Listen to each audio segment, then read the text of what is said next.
एक बार की बात है, एक हरे भरे जंगल में फेलिक्स नाम का एक चतुर और चालाक लोमड़ी रहता था। फेलिक्स अपनी बुद्धिमत्ता और तेज दिमाग के लिए दूर दूर तक जाना जाता था।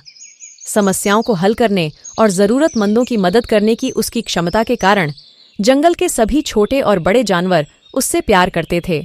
एक धूप भरी सुबह जब फेलिक्स जंगल में घूम रहा था, उसकी नज़र टोनी नाम के एक डरावने बाघ पर पड़ी। टोनी पूरे जंगल में सबसे खूंखार प्राणी के रूप में जाना जाता था। उसके नुकीले पंजों और तेज दहाड़ से सभी जानवरों के दिलों में डर बैठ गया। फेलिक्स मिलनसार और निडर लोमड़ी होने के नाते उसने टोनी से संपर्क करने का फैसला किया। उसने मित्रवत मुस्कान के साथ बाघ का स्वागत किया और कहा, हेलो टोनी, आज आप कैसे हैं? टोनी ने लोमड़ी की निडरता से आश्चर्यचकित होकर उत्तर दिया, फेलिक्स, तुम अन्य सभी जानवरों की तरह मुझसे क्यों नहीं डरते?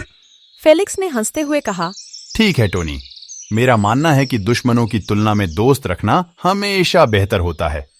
साथ ही मैंने सुना है कि आपका दिल भी आपकी दहाड़ जितना बड़ा है।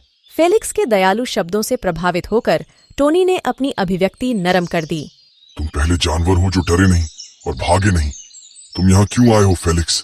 फेलिक्स ने बताया कि उसने टोनी की दुविधा के बारे में सुना था। ऐसा लग रहा था जैसे टोनी के पंजे में कांटा चुभ गया हो, जिससे बहुत दर्द हो रहा था। टोनी ने स्वयं इसे हटाने की कोशिश की, लेकिन अपने विशाल पंजों से वह उस तक नहीं पहुंच सका। फेलिक्स ने त्वरित सोचने वाले होने के नाते मदद की पेशकश की। वह सावधानी से टोनी के घायल पंजे के पास पहुंचा और अपनी फुर्तीली उंगलियों से धीरे से कांटा बाहर निकाला। टोनी दर्द से कराह उठा, लेकिन कांटा निकल जाने से उसे जल्द ही राहत महसूस हुई। धन्यवाद फेलिक्स, तुम न केवल चतुर हो बल्कि दयालु भी हो। जंगल में अन्य जानवरों को डराने के लिए मुझे खेद है। टोनी ने कहा, उसकी आवाज कृतज्ञता से भरी हुई थी। मुस्कुराते हुए फेलिक्स ने जवाब दिया, माफी मांगने की कोई जरूरत नहीं है टोनी। हम सभी की अपनी ताकत और कमजोरियां हैं। हम उनका उपयोग कैसे करते हैं यह वास्तव में मायने रखता है। उस दिन से टोनी और फेलिक्स सबसे अच्छे दोस्त बन गए।